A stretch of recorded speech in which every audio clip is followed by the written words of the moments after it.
Praise the Lord. இன்றைய நாளிலும் ஆண்டவர் நம்மோடு இடப்படுகிற வார்த்தை நீதிமொழிகள் 23ஆம் அதிகாரம் 17ஆம் 18ஆம் வசனங்கள். உன் மனதை பாவிகள் மேல் பொறாமை கொள்ள விடாதே, நீ நாடோறும் கர்த்தரை பற்றும் பயத்தோடிரு.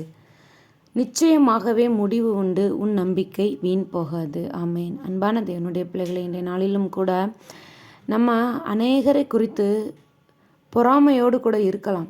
அது பொறாமைன்னு கூட தெரியாமல் நம்ம மற்றவர்களுடைய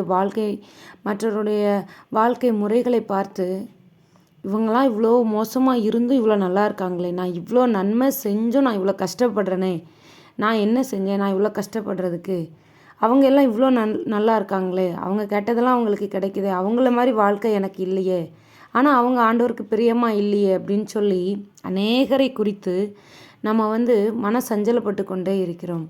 அந்த மன சஞ்சலமும் ஒரு பொறாமையின் ஆவினால் நம்ம கிரியை நமக்கு அப்படி வெளிப்படுதுங்கிறது நமக்கு தெரியலை.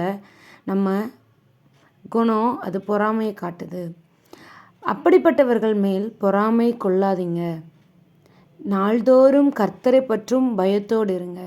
நான் இவ்வளோ நாளும் ஆண்டவருடைய பிள்ளையாக இருந்து இவ்வளோ நாளும் நான் நன்மைகளையே செஞ்சு எனக்கு என்ன கிடச்சிது, நான் இன்னும் ஏன் அப்படி இருக்கணும், நான் இப்படிலாம் இருக்கிறதுனால எனக்கு என்ன நன்மை கிடச்சிது அப்படின்னு சொல்லி நீங்கள் யோசிக்கலாம். பாருங்கள், எப்பேற்பட்ட சூழ்நிலையிலையும் நீங்கள் ஆண்டவரை விடாமல் பற்றி கொண்டிருப்பீர்களேயானால் நிச்சயமாகவே முடிவு உண்டு, உன் நம்பிக்கை வீண் போகாது.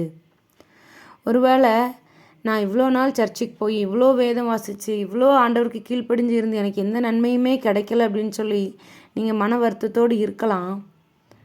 உங்களுக்கான ஆசீர்வாதம் மிக அருகில் இருக்கிறது. வெண்ணெய் திரண்டு வரும்போது பானையை உடைச்சதா சொல்லுவாங்க. கடைசி நேரத்தில் கைவிட்டுட்டோம் அப்படின்னு சொன்னால், கடைசி நேரத்தில் இந்த நம்ம ஆண்டவருடைய பிள்ளையாக வாழ்ந்து கொண்டிருக்கிற வாழ்க்கையை விட்டு விலகிட்டோம், உலக பிரகாரமான காரியங்களை மற்றவங்களை பார்த்து நம்மளும் அவங்கள போல் வாழணும்னு சொல்லி நம்ம மனதை திருப்பிட்டோன்னு சொன்னால், ஆண்டவர் நமக்கான வைத்திருக்கிற ஆசீர்வாதத்தை கைக்கு எட்டுற தூரத்தில் இருக்குது, அது கிடைக்காம போயிடும். அதனால் இவ்வளோ நாள் எப்படி ஆண்டவருடைய பாதத்தில் காத்திருந்தீங்களோ, இவ்வளோ நாள் எப்படி ஆண்டவருடைய சமூகத்தில் இருந்தீங்களோ, அதை அப்படியே நீங்கள் கண்டினியூ பண்ணுங்கள். நிச்சயமாகவே முடிவு உண்டு. இந்த கஷ்ட காலங்களுக்கு நிச்சயமாகவே ஒரு நாள் முடிவு உண்டு. உங்கள் நம்பிக்கை வீண் போகாது. அந்த முடிவு உங்களுக்கு நன்மையானதை தரும். உங்களை கொண்டு ஆண்டவருடைய நாமம் மகிமைப்படும். அதனால் நாள்தோறும் கர்த்தரை பற்றும் பயத்தோடு இருங்க. கர்த்தரிடத்திலிருந்து ஆசீர்வாதத்தை பெற்றுக்கொள்ளுங்கள். God bless you.